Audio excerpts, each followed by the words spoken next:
에게 하나님께 영광의 박수 하겠습니다. 서로 격려의 박수 하겠습니다. 감사합니다. 고맙습니다. 할렐루야. 네. 여러분, 세 번째 만남이에요. 이제 다음 주면 전반기가 끝나요. 야, 우와, 그죠? 우와, 이야, 이런 판이 어딨어, 그죠? 12주 할 때는 세 번째 모임에 거의 다 초조금이었어요. 이거 어떻게 하나. 근데 8주는 달라요. 세 번째면 거의 다 왔어요. 여러분들 기쁨과 자신감을 회복하시고 이 시간에 함께 하시길 소망합니다. 네. 제가 아까 간식 드시면서 여쭤봤어요. 과제 하는 게 좀 어떠냐 그랬더니 다들 어렵대요. 그래서 깜짝 놀랐어요. 이분들 대단한 분들이다. 이거 어렵다는 걸 알고 있는 거잖아요, 그죠? 여러분들이 아닌 분들에게 이 과제를 주면요, 어려운지를 몰라요. 그냥 도망가지. 예, 손을 못 대요. 이거 어떻게 해? 어떻게 우리가 복음으로 어떻게 전도를 하지? 어떻게 말씀으로 전도를 하지? 하나님의 속성으로 전도를 어떻게 해? 다 도망가요. 근데 여러분은 해내잖아요. 이거 어려운 건데? 내가 어려운 걸 했네? 해냈잖아요. 그죠? 네. 어떤 분은 도망가려는데 제 얼굴이 눈에 어른 그래서 못 도망갔다고. 네. 여러분, 저는 공공재니까 마음껏 사용하시고요. 제 얼굴 마음껏 떠올리시고 도망가고 싶을 때 돌아오시면 좋겠습니다. 네, 돌아오실 줄로 믿습니다. 매 기수 있어요, 그런 분들이. 예, 기수마다 에이 그만둘까 하다가 그래도 우리 목사님 얼굴 떠올라 다시 오시는 분들이 계십니다. 예, 여러분들 잘하고 계시고요. 도망치지 않았다, 예, 회피하지 않았다, 나는 잘하고 있다라고 하는 것을 여러분들 우리 조원들의 격려와 응원 속에서 매 시간 확인하시고, 여러분 오늘도 큰 박수와 큰 격려로 여러분들 서로를 힘을 주시면서 그렇게 한 주 갔으면 좋겠습니다. 화이팅입니다. 와. 맞아. 잘 가고 있습니다. 그리고 저희가 이제 인터넷에 이 영상을 공개하면서 처음 공개했는데 많은 분들이 교재를 구입할 수 있겠냐라는 문의가 계속 오고 있는데, 네, 지금 이건 자체 교재로 제가 만들어 지금 하고 있잖아요. 그런데 교재를 만들어야 될까 해요. 만들어서 한국교회에 좀 보급할까라는 마음을 가지고 여러분들이 마루타는 아니고요. 선배로서 개척자로서 여러분이 이 공부를 하고 계십니다. 그래서 이제 어느 정도 정리가 되어가고 있는 단계에 있으니까 이 내용들을 제가 교재로 만들어서 다른 교회도 할 수 있도록 그렇게 하면 얼마나 좋을까. 네, 좋겠죠? 네. 표정이 알 수 없는 뭐죠? 신비한 표정. 네, 눈빛을 읽을 수가 없어. 와, 여러분 정말. 네, 감사합니다. 자, 보겠습니다. 제3강 복음전도와 사도신경. 어떻게 사도신경으로 복음을 전할 수 있을까? 네, 이게 오늘의 핵심입니다. 사도신경은 주문이 아닙니다. 여러분들, 사도신경은 신앙의 고백이죠. 고백인 건 나 혼자 하는 게 아닌 거예요. 누군가에게 하는 거예요. 사도신경은 누군가에게 하는, 공공연히 행해지는, 모두 앞에서 하는 고백입니다. 그러니까 믿지 않는 사람에게 전할 때, 복음을 전할 때 굉장히 중요한 게 사도신경이에요. 이름 쓰시고요. 여러분들 이름 쓰시고 꽃무늬 별표 하트 하시고, 돌아보기 먼저 복습 보겠습니다. 하나님을 믿는 복음을 전도하기 위해서. 자, 하나님 믿는 믿음이라는 게 지난주에 복음과 삼위일체였죠. 하나님, 예수님, 성령님. 어떻게 전할 거냐? 자, 복음 전도의 중심은 하나님이 누구신지를 전하는 것입니다. 하나님이 누구시다라고 하는 말은 두 가지가 있어요. 하나님의 사역과 하나님의 성품이죠. 즉, 하나님은 이러한 일을 행하는 분이다. 그런데 그분은 이러한 속성을 가진 분이다. 하나님이 천지를 창조하셨다. 왜 창조하셨어요? 그분은 선하고 아름다우시고 정의롭고 공의로우신 분. 이렇게 우리가 그분의 속성을 알아가는 것, 그것이 하나님에 대한 지식이고, 그 지식이 쌓여가면서 우리가 성경을 통해서 그 하나님을 더 친밀하게 발견하고 그분을 내 입으로, 내 손으로, 내 펜으로 전하는 것이 복음전도죠. 자, 그래서 하나님이 누구신지라고 하는 건 사역과 속성을 나타내는데, 하나님이 누구신지 우리가 먼저 바로 알려면 성경에 나타난 하나님의 성품과 사역을 주의 깊게 살펴서 이를 바르게 증거하는 것입니다. 그죠? 네. 성품과 사역, 이 두 가지를 우리가 바로 알고 바로 전하는데, 성경에 말씀하시는 하나님의 성품과 사역은 네 가지로 요약될 수 있습니다.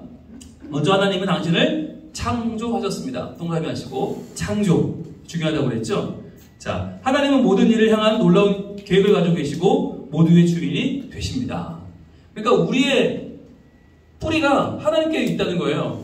우리가 왜 서로 사랑해야 되는가? 하나님의 자녀니까. 하나님 나를 지으셨으니까. 내가 왜 소중한가? 내가 하나님 형상이니까. 내가 오늘 대판 싸우고 오늘 막 자존심이 바닥을 쳐요. 그럼에도 불구하고 내가 자신있게 다시 한번 내 삶을 계획하는 이유는 내 출발이 하나님이다 라고 하는 거죠. 나의 삶의 끈을 붙잡고 계신 분은 하나님이다. 하나님이 나의 시작이고 하나님이 나의 중심이다 라고 하는 것이 창조의 메시지라고 했죠. 자, 그래서 또한 하나님은 당신을 아십니다. 아십니다. 속속들이 아십니다. 당신의 연약함과 부족함과 당신의 모든 걸 다 아신다. 자, 하나님은 우리의 상황과 현실, 이 두 가지를 다 아신다. 상황이라는 건 눈에 보이는 게 상황이고요. 현실은 그 배후에 있는, 눈에 보이지 않는 우리의 삶의 모든 흐름이죠. 우리는 상황만 보지만 하나님은 현실도 본다. 상황과 현실 다 보시죠. 다 보시고 아시고 그 다음에 아픔과 기쁨도 아신다. 우리는 아픔과 기쁨을 이야기할 때 한쪽에 치우쳐요. 난 지금 아프다. 난 지금 기쁘다. 근데 하나님은 우리 안에 있는 모든 아픔과 모든 기쁨을 다 아신다. 그렇기 때문에 하나님이 일깨워 주시는 것들마다 우리 안에 새롭게 꼽히는 거죠. 그래서 아플 때 기쁨을 꼽히게 하시고 우리가 힘들 때 새로운 소망을 주시는 분이 하나님이시다. 그러니까 하나님이 아시는 게 너무 중요한 거죠. 거기다가 감정과 변화를 아십니다. 굉장히 중요한 거예요. 감정이라고 하는 것이 누가 나를 알아줬으면 좋겠는 거잖아요. 내 감정을 좀 알아주면 좋겠다. 그런데 그 감정만이 아니라 그 감정의 변화와 흐름을 하나님 알아주신다는 거예요. 그게 굉장히 중요하거든요. 우리의 감정의 흐름을 알아주는 것. 그런 사람이 옆에 있으면 여러분들 천군만마입니다. 그런데 불행한 건 아무리 옆에 있어도 몰라요. 왜? 내가 아니니까.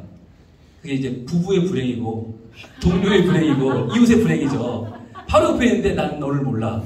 난 네가 아니니까. 이게 되게 불행한 건데 하나님께서 우리의 감정과 변화를 아신다는 거죠. 또한 하나님 당신을 사랑하십니다. 사랑하십니다. 이거 너무 중요한 거죠. 아시는데 사랑해. 이게 핵심이라고 그랬죠. 우리의 죄악과 연약함에도 불구하고 우리를 항상 변함없이 사랑하십니다. 여기 적극적으로 파격적으로가 들어가면 더 좋겠죠. 하나님은 당신을 정말 적극적으로, 그러니까 마지못해 사랑하는 게 아니라 파격적으로 정말 우리의 모든 기대를 뛰어넘어서 당신을 충만하게 사랑하십니다. 그게 핵심이죠.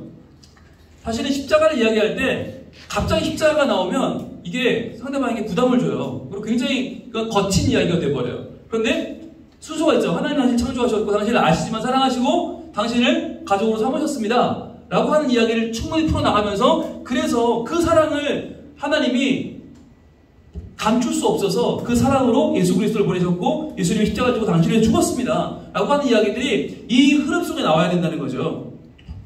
그리고 또한 하나님은 우리를 자녀로 삼으시고 구원해 주십니다. 예.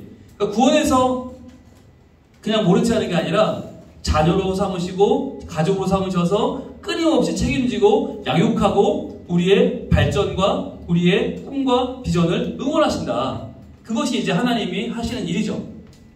그래서 우리는 하나님의 속성과 사역 중에서 어디에 집중해서 복음을 전할까요?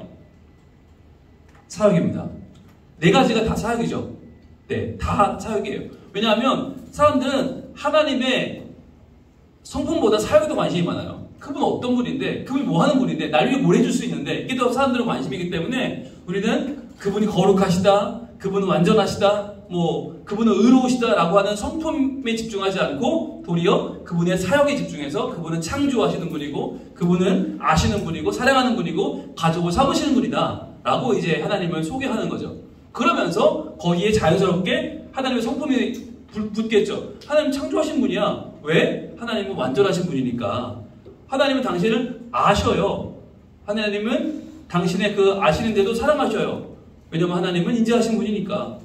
하나님은 당신을 가족으로 삼으십니다. 그러면서 당신을 변화시키길 원하십니다. 왜? 하나님은 의로우신 분이시니까. 이런 식으로 우리가 전하면서 동시에 하나님의 성품을 소개할 수 있지만 그러나 1차적으로 우리 전도 메시지는 사역에 집중한다. 자, 그래서 지난주에 우리가 네 가지 하나님의 우리를 향한 사역 네 가지를 소개하면서 각 조마다 1차적으로는 제가 수업 시간에 소개한 그 본문들을 중심으로 그리고 2차적으로는 제가 드렸던 뒤에 참고 본문들을 중심으로 한번 여러분이 증거해 보시라 라고 했는데, 연락조는 하나님은 당신을 창조하셨습니다. 그죠? 창조하셨습니다. 창세기 1장 10편 51편, 예레미야 18장, 그리고 10편 102편 말씀 중에서 골라서 또는 이것을 섞어서 하시면 된다고 그랬고요. 간식조는 하나님은 당신을 아십니다. 그리고 중보조는 하나님은 당신을 사랑하십니다. 환영조는 하나님은 당신을 자녀로 삼으십니다. 라고 한 메시지에 대해서 여러분들이 어렵지만 그 어려운 걸 해냈잖아요. 그죠? 여러분 자신감 있게 여러분의 조별 모임에서 발표해 주시고 나오셔서 함께 그 내용을 나누어 주시면 되겠습니다. 여러분 그러면 지금 시간이 제 시계로 17분입니다. 17분인데 50분에 만나면 되겠죠? 네. 그러면 각자 위치로 흩어지겠습니다. 자, 그럼 이제 오늘 세 번째 강의를 시작하도록 할 텐데, 여러분들 오늘 제목 한번 같이 한번 읽어보겠습니다. 시작. 복음 전도와 사도신경. 네, 복음 전도와 사도신경이에요. 그런데 여러분 사도신경 그러면 우리가 예배를 시작할 때 그냥 중얼중얼 되는 거 정도로 아는 분들이 많이 계세요. 그런데 여러분 사도신경은 뭐냐면 교회의 공식적인 신앙 고백이에요. 공식적이라는 게 왜 중요한 거냐면 이 안에 정말 필요한 필수 영양소가 다 들어있는 거예요. 그러니까 이것만 먹어도 된다. 물론 많이 먹으면 좋겠지만 그래도 꼭 먹어야 된다면 필수 영양소는 먹어야 되잖아요. 우리가 고백하는 것 중에 정말 공적으로 가장 필요한 내용들이 들어있어요. 그래서 이 안에는 뭐가 들어있냐면 사도성이라는 게 들어있는데, 사도성은 사도들이 만든 건 아니에요. 사도시대 이후에 6세기에서 7세기에 만들어졌는데 왜 사도성이 있다고 말하느냐, 왜 사도신경이냐, 사도들의 신앙을 계승하고 있다는 거죠. 그래서 사도성, 즉 이 안에는 예수님을 가까이에서 모시고 그분의 메시지를 변화내고 그걸 전하다가 목숨을 다한 분들의 신앙을 우리가 계승하고 있다. 정통성이죠. 그래서 사도라는 말을 쓰고 있고, 신경이라는 말은 뭐냐면 크레도라고 하는 라틴어에서 왔어요. 크레도. 이 말이 뭐냐면 나는 믿는다는 뜻인데 오가 1인칭이거든요. 1인칭. 그래서 크레드에 오가 붙으면 나가 되고 내가 믿는다. 크레도, 나는 믿는다인데 이 크레도의 원래 의미는 뭐냐면 심장을 드린다는 의미가 있어요. 심장을 드린다. 나는 그분에게 내 심장을 드린다. 그러니까 이 말은 나는 그분을 위해 죽을 각오가 되어 있다는 거겠죠. 그러니까 그 정도로 아주 중요한 단어가 크레도라고 하는 신경이라는 단어예요. 나는 믿는다. 나는 심장을 드린다.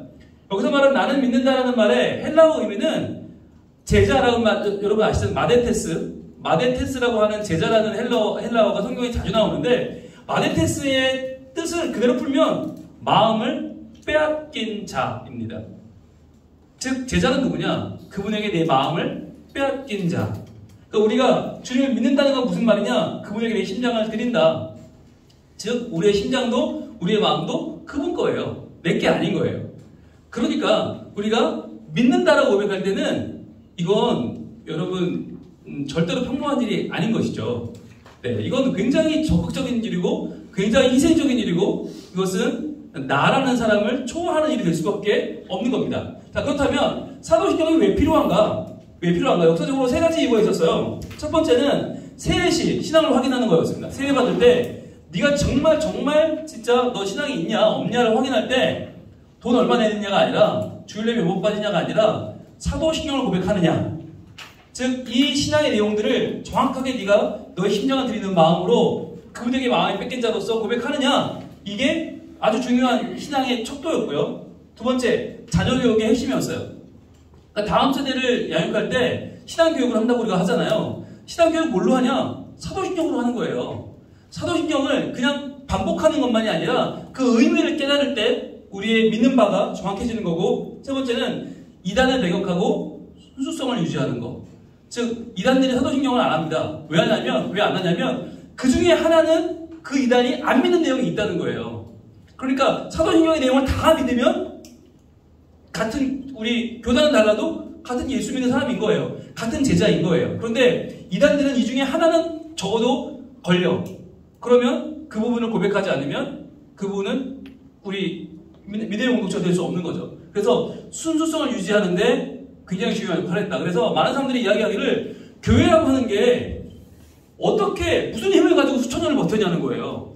여러분 어마어마한 제국도 무너지고 어마어마한 회사도 문을 닫아요. 근데 교회는 자본금도 없고 주주도 없어요. 왕도 없고 군대도 없어요. 근데 교회는 뭘로 버텼냐? 사도신경으로 버틴 거예요. 그래서 사도신경이라고 하는 고백은 그래서 중요한 것이고, 그 고백의 내용은 우리의 신앙의 알갱이를 담고 있다. 그래서 저는 이 복음을 전도하는 데 있어서 사도신경은 매우 중요한 핵심이다 라고 생각하고, 이 부분을 저희 세 번째 강의로 넣은 것이죠. 자, 그렇다면 우리가 지난주부터 여러분 광고를 이제 과제를 하고 계시는데, 하면서 어려운 부분들이 있을 거예요. 어려운 부분. 여러분, 경험의 폭이 넓어요. 매우 넓어요. 경험의 폭이 넓을수록 전도하기는 좋겠죠. 여러분이 고백할 수 있는 말들이 많으니까. 그런데 중요한 거는 이 경험의 폭이 전달의 감동으로 더 넓게, 폭넓게 전달이 돼야 되는데 안 그런 경우가 많아요. 왜 그럴까라고 하는 거예요. 경험의 폭은 내 인생이 정말 50년, 60년 살면서 굉장히 많은 경험의 폭을 가지고 있는데, 그게 반드시 전달의 감동으로 연결이 안 되는 경우가 많다. 왜 그럴까라고 하는 거죠. 왜 그럴까?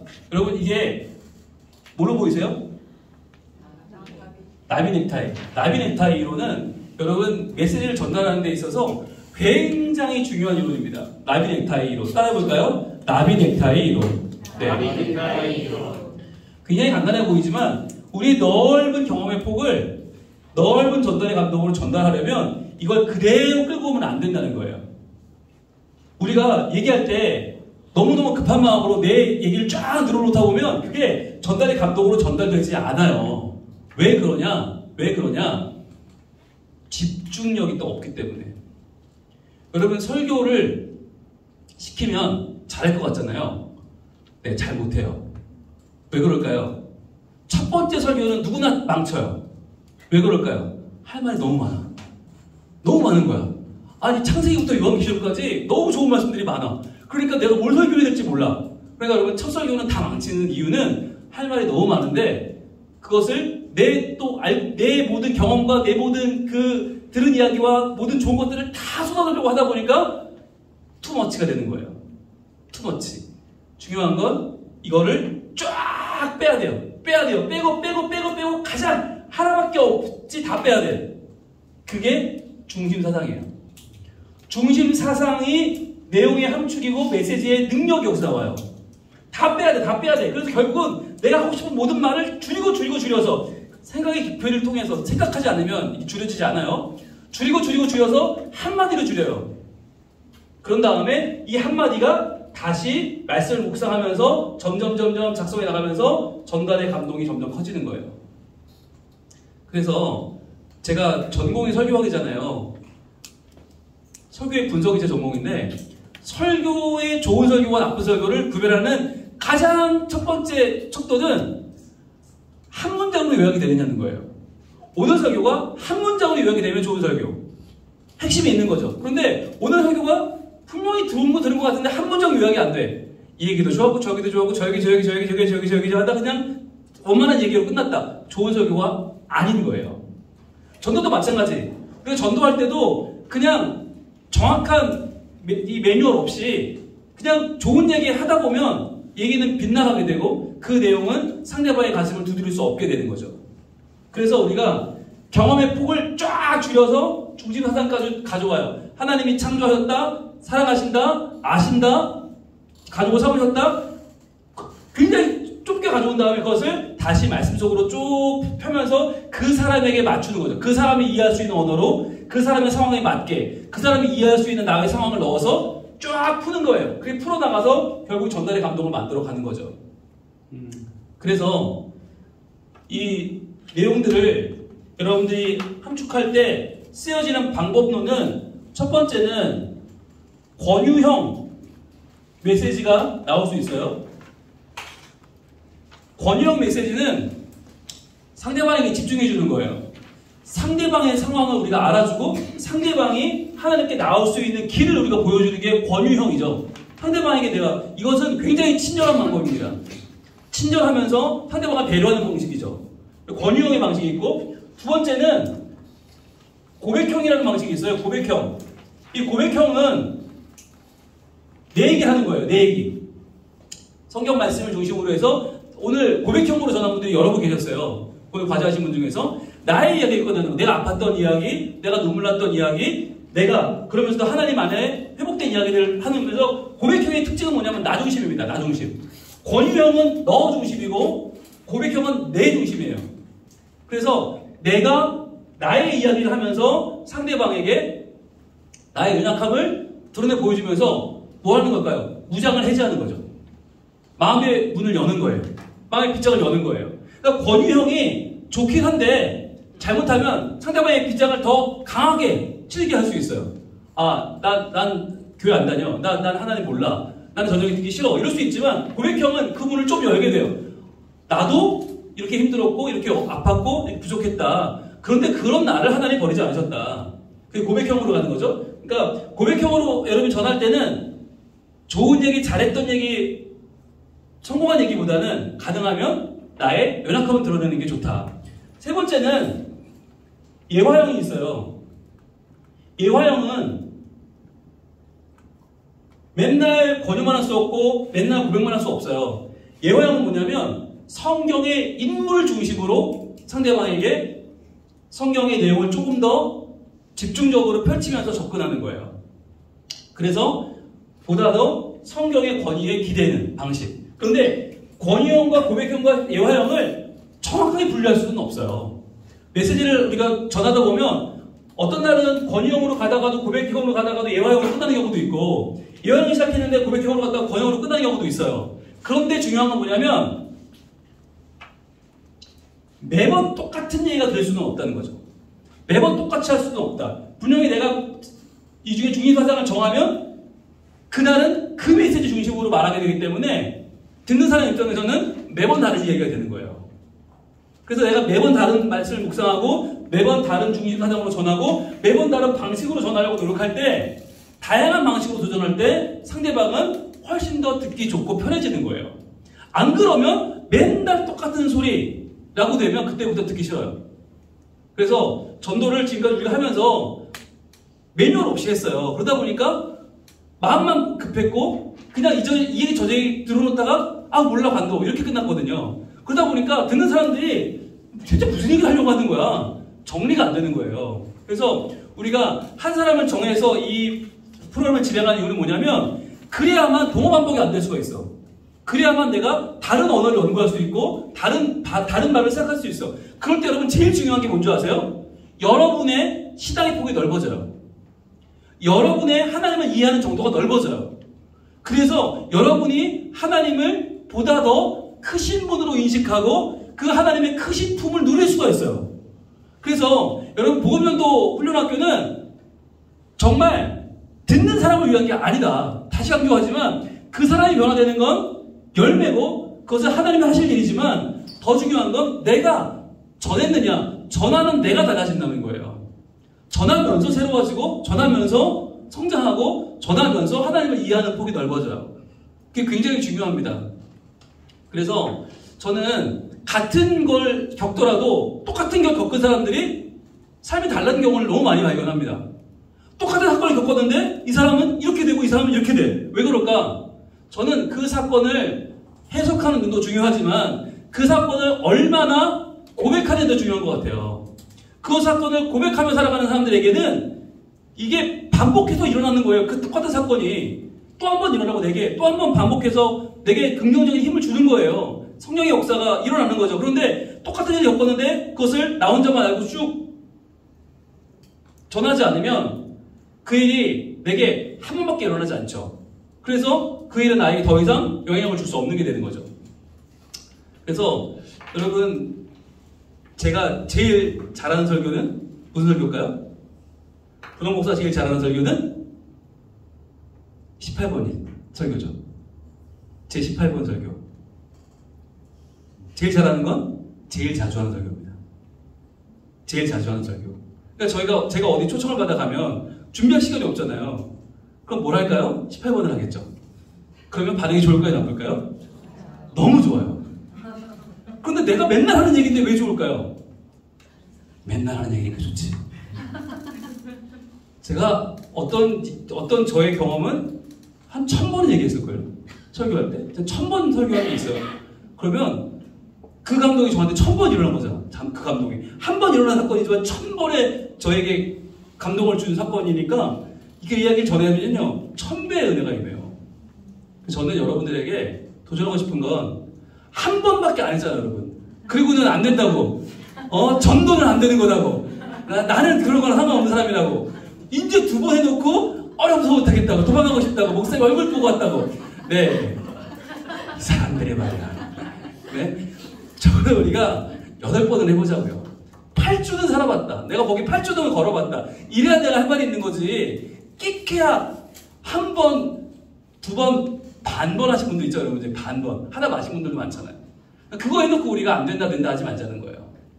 그래서 권유형, 고백형, 예화형의 방법들이 우리에게는 참 다양하게 있다. 그리고 우리에게 정말 중요한 중임사상이 있잖아요. 다양하게 있잖아요. 성경에 여러분 만나는 이 본문마다 얼마나 다양해요. 그걸 가지고 내 경험의 폭을 쫙 줄여서 거기까지 줄여가서 다시 한번 그것을 말씀을 묵상하면서 그 사람의 삶에 전달될 수 있는 우리의 언어와 그 사람의 반응을 기대하면서 쭉 늘어갈 때 이게 전달의 감동이 커질 수밖에 없다.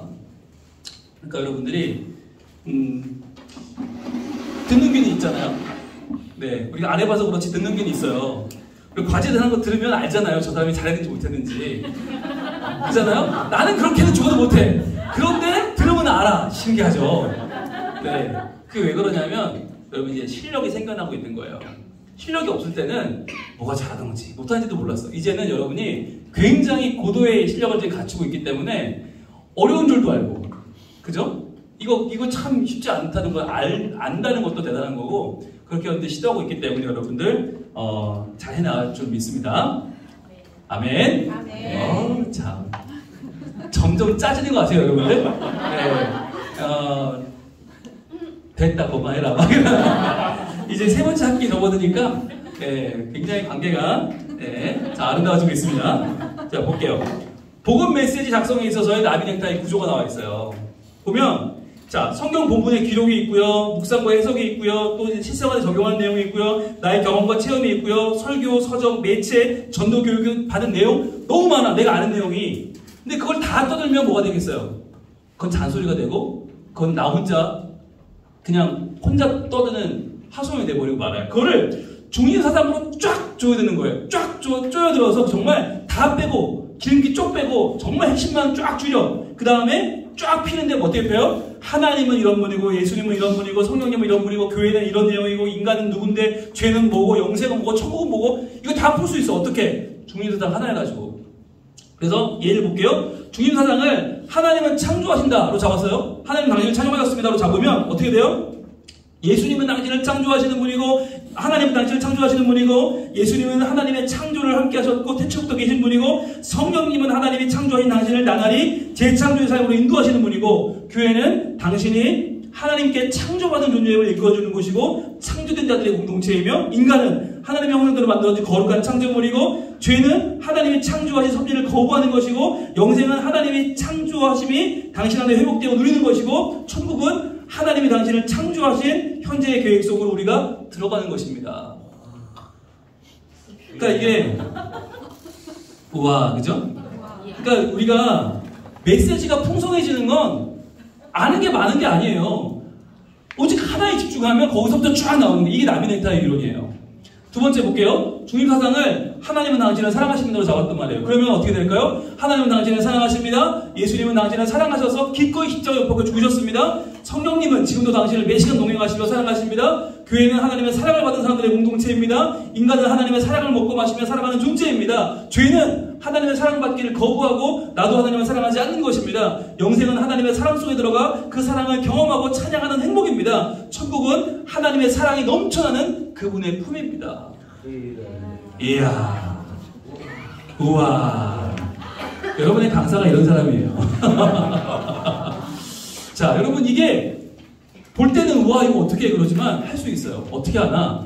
여러분이 이 방식에 도전하는 거예요. 이 방식을 내가 어떻게든 과제에 적용해보려고 노력하는 거. 그러니까 다 내려놓고 내가 하나의 중임사상에 집중해보겠다. 그러면서 우리가 전해야 되는 메시지들이 있잖아요. 그 메시지들을 하나하나 그 중임사상으로 풀어보는 거예요. 그러면 여러분 이 과정이